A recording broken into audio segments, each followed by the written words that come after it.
Hello and welcome to OU's esports coverage of League of Legends World Championships 2021. My name is Roger Regdor Allen, and I'll be one of your hosts to help give insight and analysis on the tournament. With me, I have the head coach for OU's League of Legends teams and support enthusiast, Joe Ender Savala. How are you doing, Joe? I'm doing extremely well. He's got a wonderful cold front. It's not 100 degrees. Huge fan. Yeah, absolutely. OU is definitely, or Oklahoma as a whole is definitely one of the more interesting states when it comes to weather. Before we get into, I think, all the spicy takes that is Worlds, the video did go live with the Worlds theme and music. What did you think of it? I honestly liked it. I love the animation style. I like the song choice. I enjoyed everything about it. It was not a disappointment. Absolutely. Yeah, I've loved all the Worlds videos. I think it's hard to line up with Rise because Rise was I only started watching professional League of Legends really hardcore last year, but I've seen all the music videos over time, and it's really hard to recapture that magic, I think. The Rise was, I think, the pinnacle. Ignite will always hold a special place in my heart because I just love the beat they use. But oh yeah, Rise is definitely peak. This one, it's what, Burn It All Down. I think I'd have to go back through and watch it at quarter speed to catch all of the cameos. Because Showmaker was shown a lot. I think Reckless. Yeah, that's awkward. Yeah, right. Imagine being one of the players that doesn't make it. But hey, you're at Worlds because you're in the video, I guess. Yeah, see, he got there somehow. I think they should do the Worlds video about the Worlds before. That way they know what's happening. They can start a little earlier. I think it'd be a better call, but I understand they want the hype. Yeah, well, and you could always end up like the LPL where you win the World Championships and then the next year don't come at all. That's true. So always a little bit of pain. But now that we've gotten through, I think, the fun part of the show, because everything after this will definitely be feast or famine in some people's eyes, we're going to go ahead and break down this year's tournament format so we can all understand how 2021 is different from years before, and then get into how we feel about play-ins. Worlds 2021 is broken into 3 phases. The first stage, known as play-ins, will feature 2 groups of 5. The first consisting of Hanawa Life Esports, Peace, LNG Esports, Red Canids, and Infinity Esports. The second group will feature Cloud9, Unicorns of Love, GS Esports, Beyond Gaming, and Detonation Focus Me. Each team will play each other once, with the first seed directly advancing to the next stage, while the third and fourth seed in each group will face off against each other in a best-of-5 series and challenge the opposite group's second seed in order to advance to the next stage. Next, in the group stage, we will see 4 groups featuring 12 teams already qualified, as well as the top 4 teams from play-ins. The current group stands as follows. In Group A, we have Fun plus Phoenix, Damwon Kia and Rogue. Group B, with 100 Thieves, Edward Gaming, and T1. Group C, with Fnatic, PSG Talon, and Royal Never Give Up. And finally, Group D, with Gen G, Mad Lions, and Team Liquid. All teams will play each other twice within their group, and the top 2 from each pool will move on to the knockout stage. Finally, we have the knockout stage featuring an 8-team single elimination bracket, with teams competing in a best-of-5 series until only one team remains as the League of Legends World Champions. Alright, now that we have the tournament explained, let's talk about something interesting, and I think that's where the meta could be for Worlds 2021. The regional finals were all played on 15 and 16 respectively, and with Worlds coming up on to 11.19, I think it'd be a good place to start to talk about what do we think's in and out of the meta and some of the crazier picks we might see. So kind of just going down the list with top lane first. What do you think's in? What do you think's out, and why? So I think we're going to see a lot of it more of that carry style that we saw at 11-15, especially from our Eastern teams. I think we'll see a lot of Camille. I think we're going to see Gwen. I think we're going to see Jace pick or ban against those Eastern teams. I'm sure we'll see Nart. He's always a staple. He's safe. He's ranged. He has that advantage in that matchup, and he's just so hard to dive. Like trying to dive Mega Gnar is kind of terrifying. He hits you with a solid 3 seconds of CC with moderate burst. Yeah. I think those would be some solid choices. We'll probably see some Kennen, maybe some Rise top, but I think those will always be some solid options for us. Yeah, I think it's interesting that I think top lane has had the least amount of change over the past few patches. And like you said, the meta right now is super carry style. I remember when I was reading through and watching some of the gameplay from other regions that there's no Ornn duty. There's no tanks. You know, we don't have Grasp of the Undying trading it out in the top lane. We are really playing towards that top side early. So I agree with most of them. I hate Gnar personally. And when you look at the LCS, like he was still pretty high in priority as a counter pick to some champions, but in the East he's super low. I mean, Jace was 100% pick ban in the LPL, and I think it was like a 97% in the LCK in the summer. And I think that it's more, for me at least, the Western teams pick it more circumstantially because he is so feast or famine. If he gets behind in lane, he's just not relevant anymore. Right. Well, especially because a lot of NA, I feel like we don't play nearly as aggressively. We're not willing to take those early fights. Unlike a lot of cases, like, you know, come like level 6, we start getting more skirmishes, we start getting those TPs. But we're not getting those really early fights, those back and forth trades that Jace just favors so much. I mean, they call it NA Jace for a reason, right? It has held up really well, which is a bit disappointing. But, you know, nature of the beast. Do we think that this is the one I'm really interested in. Do you think Mundo and Tom Kench are in the flavor still? So that's fair. I honestly don't know. I hate Tom Kench with a burning passion. I despise that champion. I ban him when I play top lane because I think he's the dumbest thing in the world. However, he can be punished. He doesn't have the carry style that they tend to have, and he doesn't have that early pressure that other champions can have, especially together. If we do see him, I wouldn't be surprised because I hate him. But I don't know if we'll see him. Did you not play it back when he was a support? Did you not? Oh no, I hated the champion even then. But I hate the champion more now. That's so sad because, like, part of me likes it. I guess as an ADC, when he's on my team, I love it. There's this giant meatball in front of me that can slow things, can engage, can do so much. And he has hovered, you know, slightly down there, and I think it's the, like, 15 to 20% range in major regions. I think it's about the same for Mundo. I think they're good answers into lane bullies, like the Camille, like even Jace, where it's like, yeah, I can just sustain out your early poke, and what you want to do in lane to get priority and kind of roam doesn't work as much. And while this is, in my opinion, in the meta of we are playing towards topside earlier, you're seeing a lot more roaming supports, like level 3 through 5. Even then, like, if you got to bring 3 people top to take down a Mundo, I mean, that's drawing some good pressure. Right. But I definitely think that they'll be more in the counter pick realm. Now, yeah, I could see them being situational, especially when you need like more of a frontline option. I could see them being picked. I just don't know. And then of course I'm sure we'll see Armin's Wukong at some point.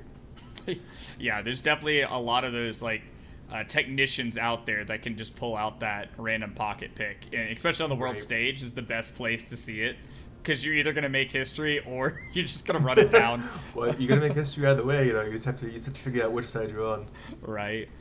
Now for the jungle, I don't think that we see as many changes. For me, J4 is one that comes to mind first. He did get buffed twice, I believe, in between then and now.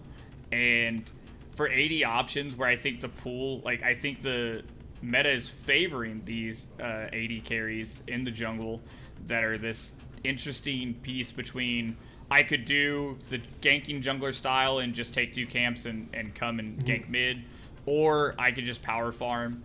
And we've kind of seen this as almost a hangover from last year's Worlds, where it was just this power farming junglers. I don't want to see you on Vision until you're level 6 and online, to where we are seeing more like level 2 and 3 skirmishes. Any thoughts on that, or anybody you think's popping back up? Alright, I maintain we're gonna see our boy Amumu in the jungle.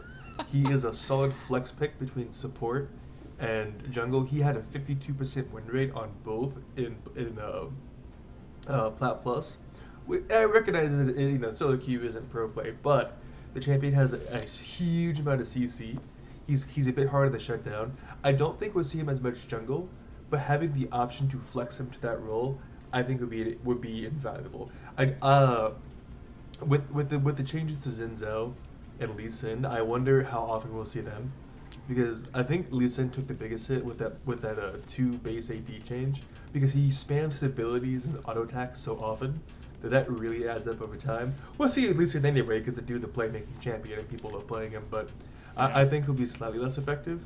But overall, yeah, I do think it's more of an AD meta, which probably spawned the part of the AP bot lane that way you could have a round without damage. Oh yeah, 100%. And like the piece that I find interesting is one, even with the Lee Sin nerfs, I think we like had a conversation offline about this. Is like, regardless of where he's at, we see him every year at Worlds because of that skill expression before the item rework, which it feels like Mythics have been in the game forever now. But I think it was like SOFM who was taking a single damage item, going into Spirit Visage and saying like, hey, I've fallen off in my damage capabilities, so now I'm just going to set up these interesting plays and getting people out of position. I think Zen Zhao is also super high in the meta, and I don't think that falls off. And same with Viego. Viego's laning got nerfed a bit. Still, some people made it work. I think Ale in the regional playoffs for the LCK made it work really well, and a few others here and there. And then we fall off into like those, I don't want to say odd picks, but when your pool's really getting pinched, the Graves and I mean, I don't even know after that. If you lose Lee Sin, Viego, we may see the Echo. I think Echo could pop up. He had some pretty solid jungle buffs. I don't know how solid he plays in the pro meta, as he is not off. He isn't often picked that I've seen, at least in any of the pro games, especially jungle, because he reminds me a lot like Evelyn. Like, no one really played him unless he's like Giga busted. Yeah. I just don't know if these buffs pushed him into Giga busted. Yeah, and that's actually, I put a section for me of like the spicy and unlikely picks, and like that's where I put Evelyn as well, because I think assassins in the jungle, it's very feast or famine, where it's not like solo queue and you see guys that just shut off their brains and aren't paying attention. Well, you know, but it's the same thing with Talon. I was looking at EU West, which it's infamously said around different spaces that EU West is quite the land to play solo queue in. I think wherever Worlds is, that server is the unofficial 6th man of the region. Because if you can just beat down some pros mental the full month before Worlds, you're just like, I don't want to see any more Talon one tricks. And Talon has had this crazy win rate in the jungle on EU West. He's another one that it would be cool. It would be spicy because he has a lot of tools in his pocket. He sets up very well with some of the traditional mid laners that we see at Worlds, like TF. And he could really snowball a game, but how realistic it works out in pro play, I don't know. I also don't know. But it would be cool to see, I do agree with you. Or like the Zed jungle. The Tryndamere mid lane? That's another spicy pick. And with the mid lane right now, that's the interesting part. I've heard a number of pros and analysts talk about how great Tryndamere mid is. But with, like we were saying, the high priority on 80 junglers, I feel like mid's just going to stick to more of the traditional mages, our Orianas and Syndras, Ryze, you know, or going towards that global playstyle with Galio, Twisted Fate. Maybe even Silas as a counterpick to some of those.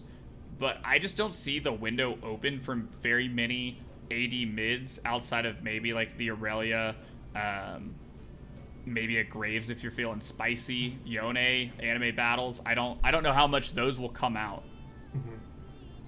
I also don't know. I do think of those. I think we'll see Syndra. We almost always see Syndra for the exact same reasons we tend to see the most. Because she's safe, she has those options, she has those choices, she can play range, she has burst. She's a pretty solid pick, all in all. But LeBlanc, I think, will remain a very high priority pick mid lane. Oh, absolutely. And what some of the people we've watched pilot her to these insane victories. I mean, it feels bad, again, as an ADC main, it feels bad to watch LeBlanc come out of the bush and before her animation finishes, you're on gray screen. It's a feels bad moment, and especially to see that in pro play, to be able to have that level of burst. Right. is such an invaluable tool that I don't think many other champions can match pound for pound. I mean, Not quite Orianna with a safely. good combo, Syndra with a good combo, sure, but just the ease of access she has to the backline that those don't. We may, after thinking about it, we may see Tristana mid.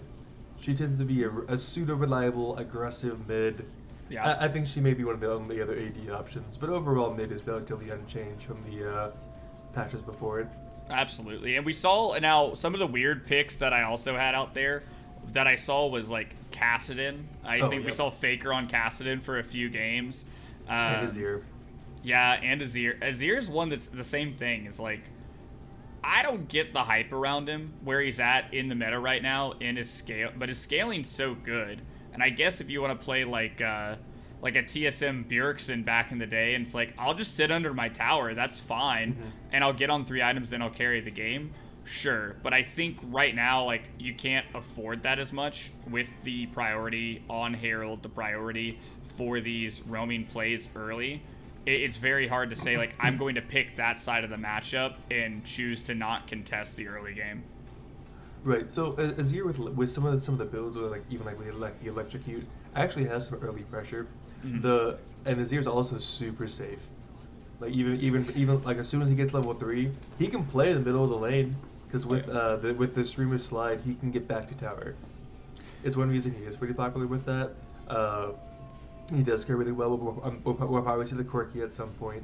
Yeah, he does high damage. He has that roam. He scales really well. He's mixed damage. Yeah, and you know, I would love to see it. Abadage over on 100 Thieves, one of my favorite players back from when he was with Shulk on No Fear. And I remember, I think it was the spring finals, they just turned that whole game on its head by Corky picking up that triple kill on overextended Fnatic. It was beautiful. But more often than not, we don't get to see these fun plays with Corky on half an item. Usually we wait until he needs the NA scale.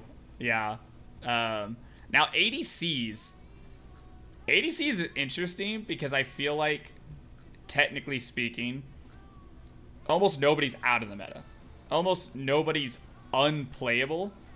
But there are obviously some favorites. Like we talked about earlier with having an AP option in the bot lane, Ziggs has been quite the controversial figure because I feel like the LEC and the LCS were high on him for a little while in summer, and then we watched it drastically fall off.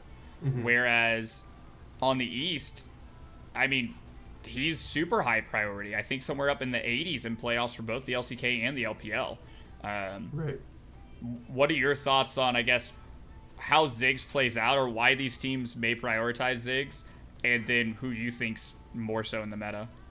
Okay, so as far as Ziggs goes, it depends a lot how you play. Ziggs is a very safe bot laner. Like, he can chuck bombs from, halfway across bot lane and get back across with little issue. He can also get support from his team and then start blowing towers to chunks. And with that more aggressive playstyle, if your opponent's dead more often, then you can go get their turret pretty easily with Ziggs. He has a phenomenal counter in the answer of Vayne, though, as Vayne does, between her dodging. And she doesn't care that he's throwing bombs. She can run at them. Like, it just doesn't matter. Vayne should win that 1v1 most of the time, simply because you dodge, you run at them in the final hour, and then Ziggs just has to run, flash, or die. As far as in the meta, I don't watch a lot of the East games. I usually don't because my bedtime is before them. I think we see him a lot because he wave clears so well. Like, it is. Like, it's so hard to push into Ziggs without Baron, without making those minions immune or almost immune to magic damage. He's a nightmare to push into. As far as I think we'll see him. I think he's too good. He hasn't been hit by nerfs. We may see a Swain even. Okay. As a bit of a hot take, I think we may see a Swain in the bot side, mostly because I think he's a really cool champion. So I hope we see him. Some of that copium. I live in NA. We live on copium. I love this fantastic analysis. Why is Swain going to get played? Because he's kind of cool. I mean, I mean, he's an AP threat. He has those burst options. He has those really aggressive lanes. He's relatively safe into some matchups. Oh, yeah. like he's in a decent place and he's cool. So I'm hoping he gets played. Gotta have that copium, that hopium. Oh man, in that same vein, one of the people I hope to see, and some people hate seeing her, but Senna. Senna has gotten. I do hate seeing her. Thank you. Yeah. Of course it's gonna be you. And like, here's the thing: is Senna scales super well. They just buffed her, or a few patches ago, they buffed her on hit souls. So now it's more in tune with starving Senna and farming Senna are about the same in soul rate roundabouts. Don't quote me on the exact percentages, but it's close. Yeah. So there's that piece, as well as the fact that she scales really well into the game, and she has somewhat global pressure with her ult to really change plays around. I mean, we saw it last year. We saw it, I think, early in spring, where somebody like Reckless, for instance, is super consistent in the bot lane, farming it up, and is able to pick up kills with just the ultimate into the top lane on a dive, and just getting her ahead and ahead. And once you get to a late game Senna, I mean, dear Lord, her attack range is, hitting the tower from the middle of the lane. And that becomes really hard to play into. Now, the one that I'm most interested in that we haven't seen as much played in the East, but we still see a high priority on, especially in the LCS, is Kalista. Which, I mean, here's the thing, is like, I love dynamic bot lanes. I love seeing the Hilisanks of the world say, we're going to go murder somebody and put them on gray screen. That's great to me. I don't want to see you just farm it out. And Kalista is a champion that incentivizes snowballing into the game. So I don't know any reason not to play her, but maybe? I think the biggest reason I play her is that her ultimate relies on her partner. And especially because, as you said before, like with these supports roaming so early, so often, so frequently, like she gets some of her stats, she gets some of her damage, she gets some of her. I mean, her ult alone requires it. The bonus damage from whenever she hits a target, the target can do bonus damage to it. I think that's a reason she may not be played as much, especially with how often these supports are roaming. I don't think she's in a horrible place, especially with the protection of Shield Bow and Wit's End. I think she's hard to pop. I know how much you love that item combo. I absolutely hate it. But I think that's what might be a reason why she's a lower priority in the East, with how often these fights break out early with the support. Yeah, and I think that the global play style of supports dropping off their ADC babies at daycare in the bot lane and leaving, I think that remains. I guess the counterplay to that, if you say like, okay, we're not going to do that, we're going to pick like Kalista Leona, Kalista Thresh, and just fight you at every turn, I don't know how that plays out. But it does bring up the interesting point of supports and the fact that I don't think much is changing. We're picking big, chunky champions that like to run around and hit people and CC them for 7 years. We've only seen a few enchanters, I really think, here and there, mostly played in solo lanes. Right, like the Karma, just to give somebody else some more utility. Yeah, exactly. We're just going to play the rubber match where Karma just hits you with the Matra Q level 1 and you just have to concede the lane for a while. Sure, right. That's cool and all, but I think the only change that you alluded to earlier is Amumu. Yeah, the boy. He gets to have a friend. He doesn't have to be solo in the jungle anymore. That's true. He does get to indeed have one whole friend. Especially, well, I mean, his Q is only 30 mana. They're nerfing that as they should, but doesn't matter. World's patch doesn't care about that. His Q is 30 mana. That's basically consequence free. You can throw it, and the range is insane. It is a nutty range how far you can engage a move support. Oh yeah. Put that with one of these aggressive ADCs, or even with with a Mumu, I think Misfortune is one of the most disgusting things there is, because level 6 they just die. Like Q, she pops ult, you pop ult, you pop Q again. They don't get to move for the full 4 seconds. Yeah. Of the 5-second Misfortune channel, so that's awkward. Yeah, and I think that he synergizes well with almost every ADC in that regard. Like, I mean, you and I played Sumira Mumu, and that was just that was disgusting. They just didn't get to play the game. I mm-hmm. I do think that the only, like, I can't think of a downside with Amumu. I can't see a downside with most of the supports. I think Braum is one that I don't think plays as well.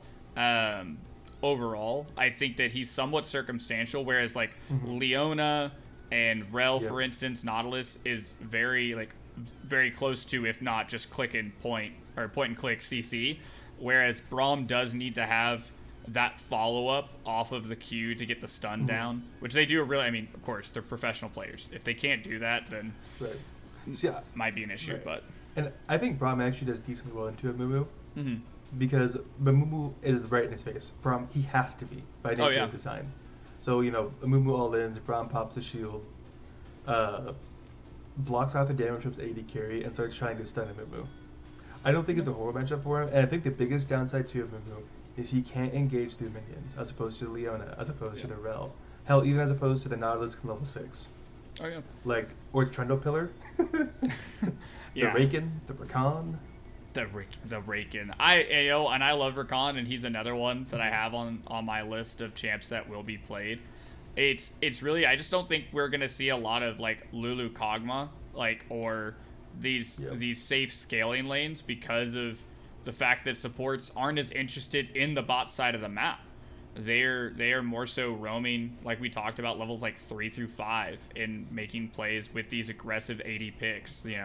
Rel Viego is kind of disgusting. Xin Zhao Braum is disgusting. Like, there's so much gap closer and so much setup that I don't think you can justify it unless you are throwing it in a solo lane and saying we're gonna play that rubber piece in mid or top. Lucian Nami, I've heard there's some hidden tech. Yeah, so with her E, it basically it empowers auto attacks, and then so does her W. Because of her passive.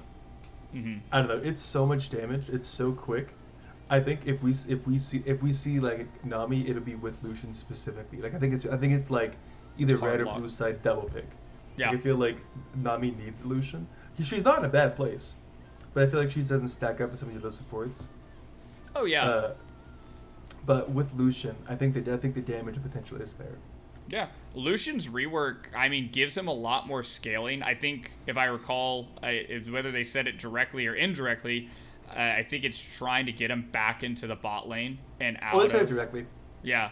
So, like, and that's the big thing, is, like, for those who may not be, like, super up to speed, he has a new passive where if he's empowered by an ally, he actually gets mixed damage on his autos after that. His own W can proc it if somebody else hits it. As well as his ult now scales with crit, so you can get a lot more damage out of the calling as the game goes on.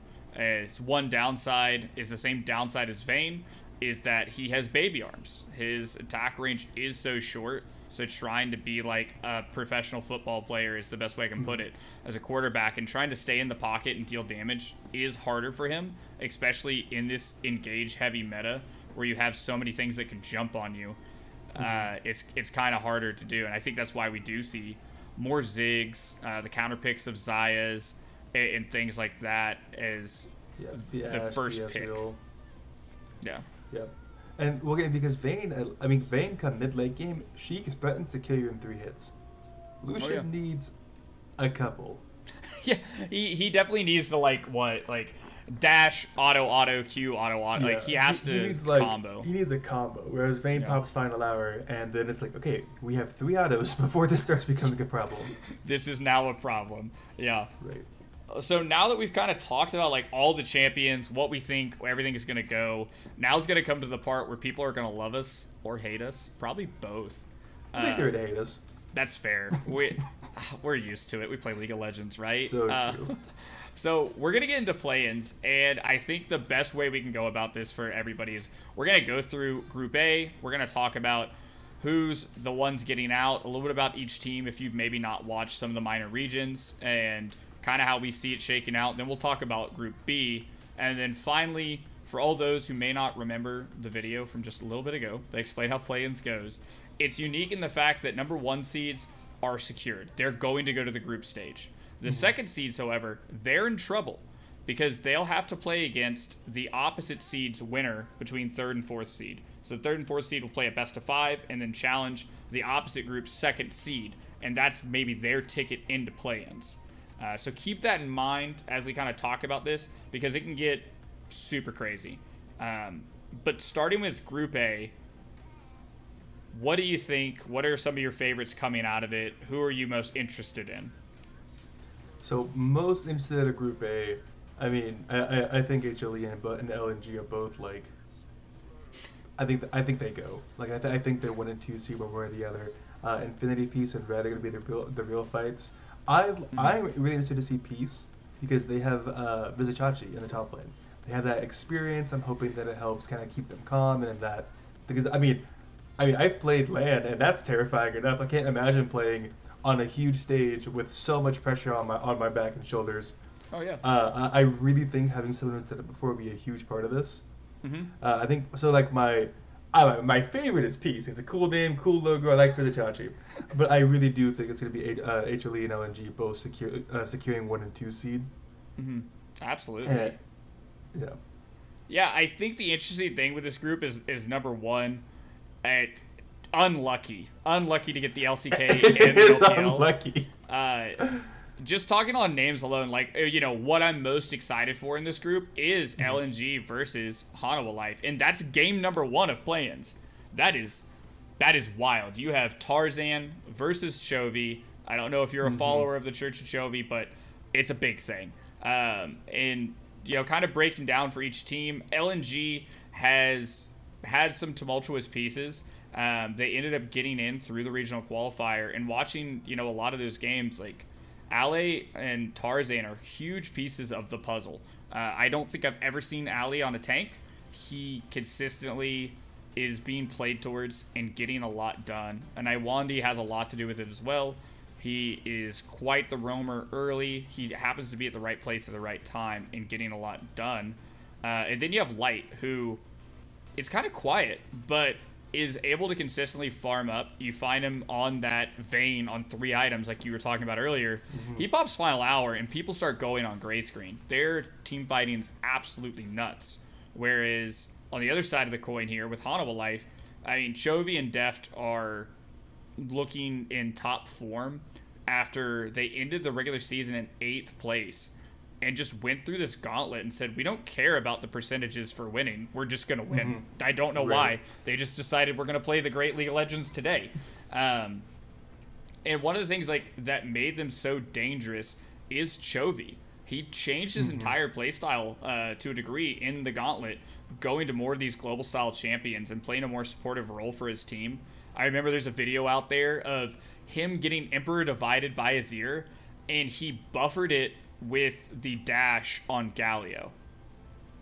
It doesn't look like it's supposed to happen. I don't know. It's absolutely insane. Like, Chovy should have been dead, and then Chovy just walks away. So they have to be the number 1 and number 2 seed. I think anything less than them making it into groups is a failure for what is considered some of the best regions in the world. That's a bold statement, sir. This is the internet. That is a bold statement. You guys can clip it. It's okay. I'm fine with it. Now for Infinity Esports, Peace, and Red Canids, they've got some interesting pieces of their own. Like we kind of talked about with Peace. They have some veterans on their team. They are coming to the international stage, and the thing that's important for those who may not watch, if you remember MSI, Pentanet GG, same region of the LCO, they 3-0'd them in the playoff finals. So a team that took games off Cloud9, not going to let that die. Pentanet GG beat Cloud9 on the international stage. That team got 3-0'd, and now that's how Peace makes it in here. So they have a lot going on in terms of how they play the game, but I think the most important piece is, like, they're very proactive on the map early. They play the macro really well, and especially with a talented hand like Vizicachi in the top lane, you have a lot. You at least have stability in one point on the map to be able to work off of. For Red Canids, they have 3 rookies. They're top mid, and jungle. So the whole half the map are rookies this time. They they had a tumultuous run in the summer. They went from 6th place to winning the region. So they're on a high. We love that. We love seeing some momentum coming into Worlds. I think the biggest point for them, like measuring success, I think is having a good showing. If they even leave here 3-2, 2-3, like as long as they don't go 0-5, then as long as they don't TSM it, yeah. TSM, man. And then I think finally the only thing left is Infinity Esports, and for them, they didn't have their main support for a while. I believe at MSI they had to have a sub, and then you turn around and now they're back-to-back champions. They won again in the summer. So same thing is where I think, like you said, when it comes down to it, I think it's Peace and Infinity Esports that are going to have to fight for 3rd and 4th place. Red Cannons, you got to see the beautiful land of Iceland. Maybe take some pictures, grab yourself a shot glass, and just don't run it. And I'm down to be wrong. Like maybe the rookies come out of nowhere and just blow people to bits. Yeah. But I mean, even the fact that they made it here with 3 rookies on their team. Oh yeah. Is impressive in and of itself. I hope they had a cool shot glass to commemorate the experience. Right. Yeah. Now for Group B, this is the one that is definitely. It's harder to predict. And this is the fun group. Yeah, and I think the reason it's hard to predict is Cloud9. Now, I've been told from some sources that you may or may not have a Cloud9 flag in your living room. So indeed, I have also heard from some sources that may be true. So I mean, what is Cloud9 for you right now?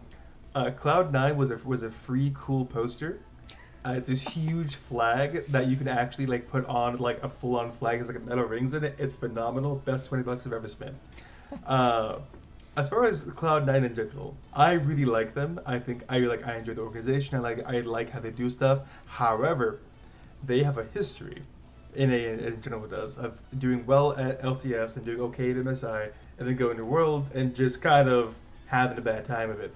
I think C9 has a very solid chance of getting 1st seed. I think they have, if not 1st, then they'll be 2nd seed.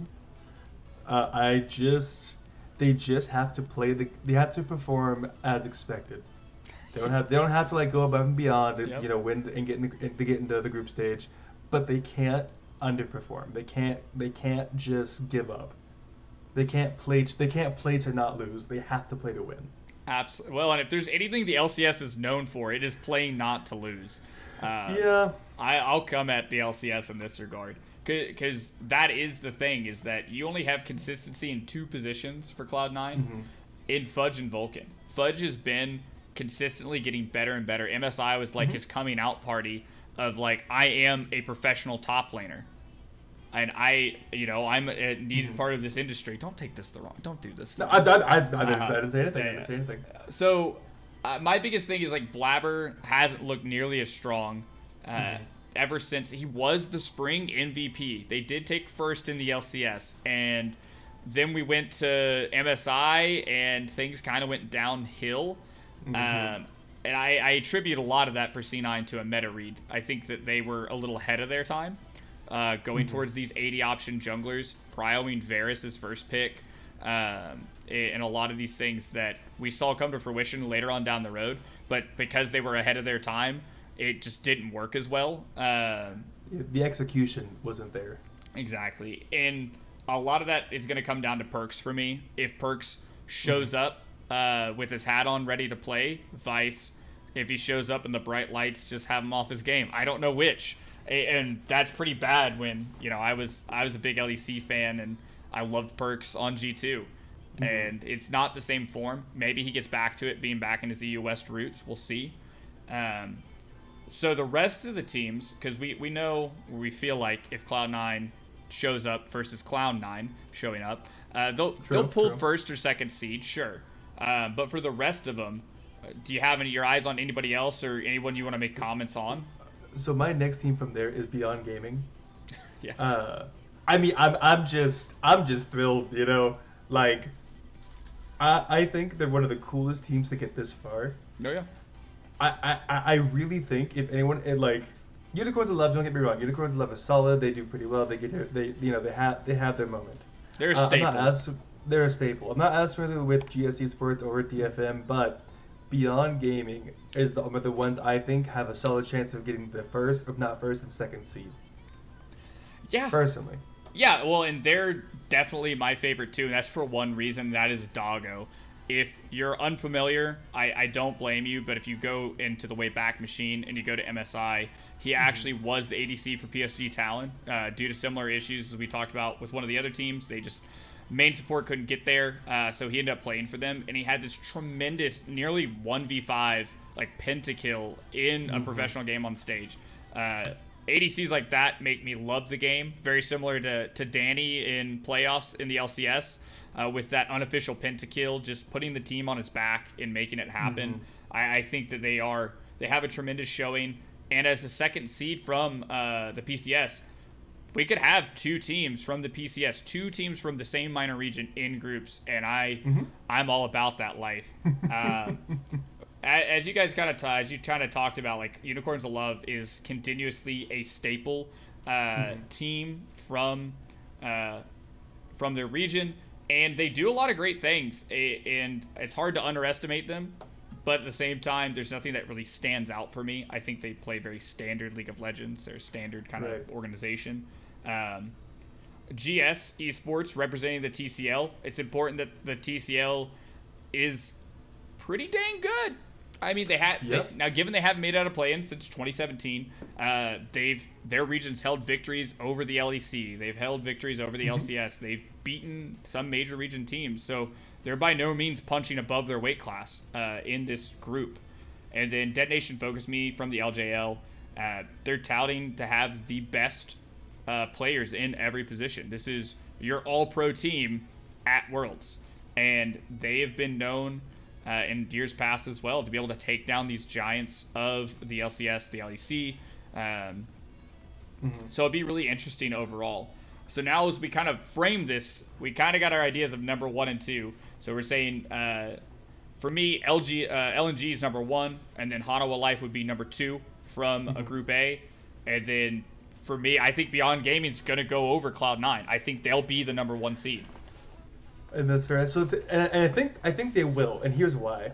Okay. So just as you said before, C9 they had a bad meta. They had a meta read that they thought was good, but they couldn't quite execute the meta read, and then they ended up losing for it.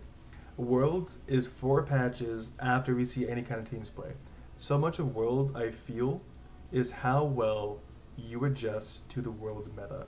Yeah. Whatever the meta ends up being, whatever it needs to be, you need to adjust, you need to adapt, you need to overcome, as the meme says. But I feel like NA is bad at that. I feel like we don't adjust very well. I feel like I feel like we just don't do as well of a job. That's my biggest concern, and that's why I think Beyond Gaming may be able to take over C9 if they can adapt. If they come in with that strong showing, I think they have every chance of going above C9. Now, see, the Hopium says otherwise, but I really do think that they have a solid chance of doing that. Yeah, a little too much Hopium may be bad for you. So, well, listen, I don't want to see you sad on the next episode when you're like, Cloud9. No, it's okay. We're just going to hop on the 100 Thieves bandwagon at that point. Yeah, exactly. There you go. Yeah, I swap that band up for 100 Thieves band. It's like nothing ever changed. Gosh. Yep. So what that means is that if you're Group A, and I like we talked about, Peace and Infinity Esports will probably be the teams that have to duke it out to fight Cloud9. That feels pretty good for either team in my mind. That's not the worst knockout series to go into to get to the group stage. I think that they both have some tools depending on what kind of form C9 shows up in, as well as how well they adapt, like you say. Because the group stage, all those teams that are already pre-qualified have so much longer.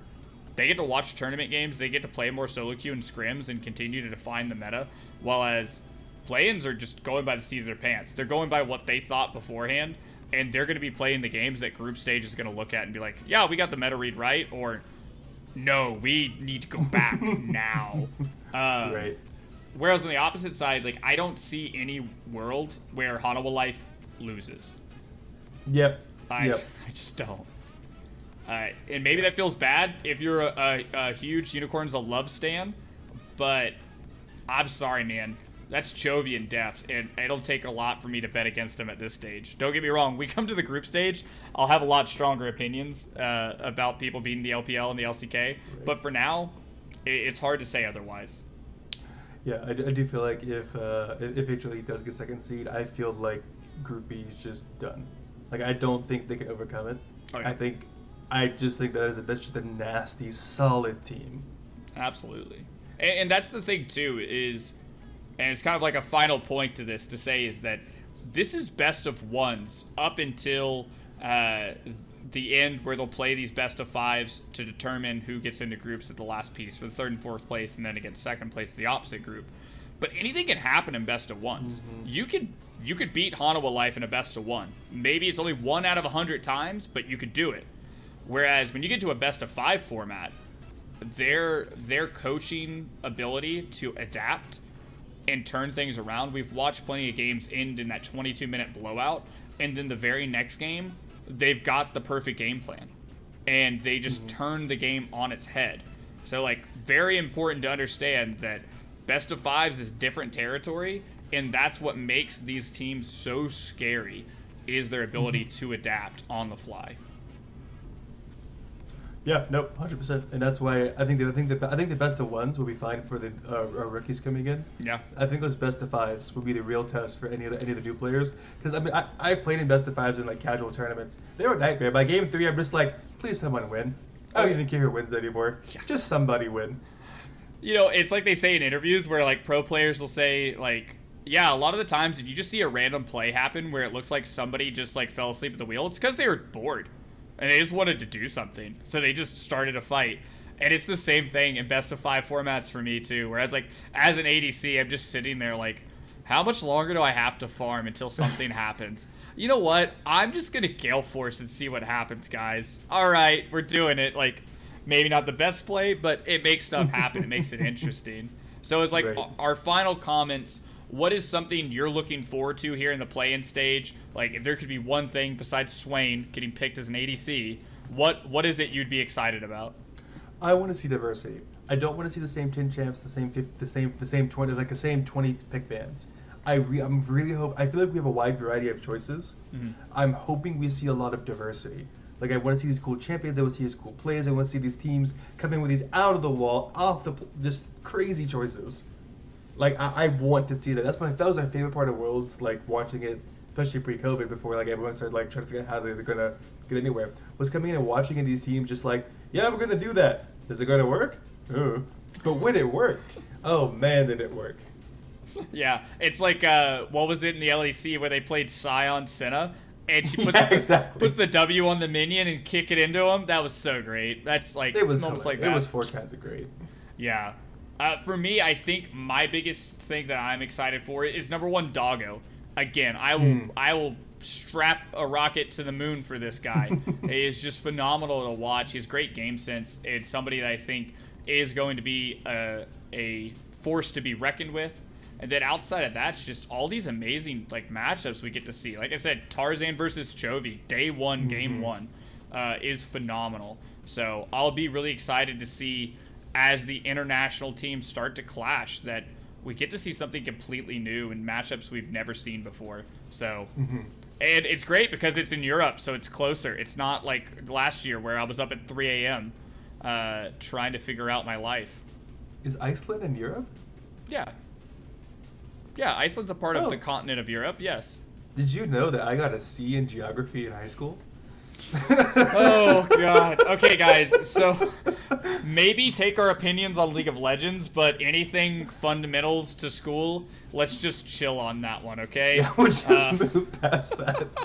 Well, ladies and gentlemen, that's going to be all from us. We'll see you next time as we break down what all happened at play-ins, as well as our prediction for the group stage. Once again, I'm Roger Regdor Allen, and I have with me Joe Himana Savala. So have a wonderful night.